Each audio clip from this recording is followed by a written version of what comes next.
topic of this sermon is Foods are Gifts from God. And the verses from Scripture that will guide our focus is Genesis 1, 29 to 31. It says, "Then God said, I give you every seed-bearing plant on the face of the whole earth, and every tree that has fruit with seed in it. They will be yours for food.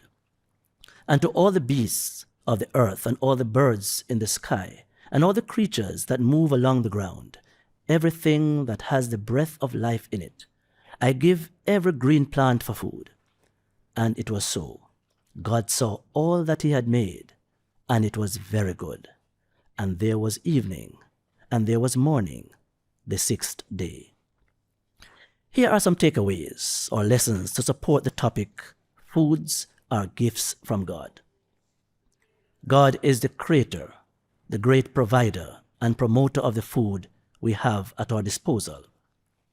God gives lavishly to every living creature. God is not biased. He gives liberally to all. God's revelation of his divinity on the very first day of creation speaks volumes of the God we serve today.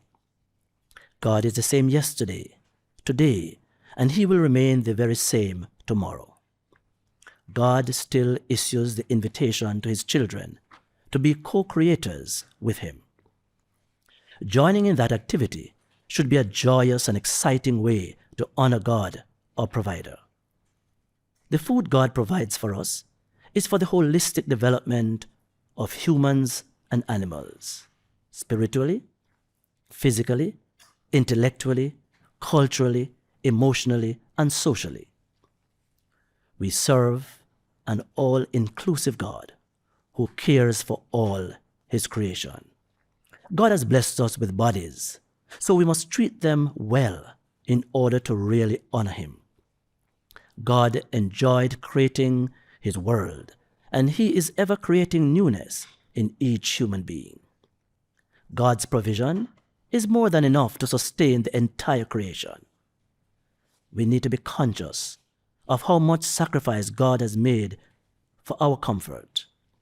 And finally, we must be ever thankful as we exercise our God-given roles and responsibilities to each other.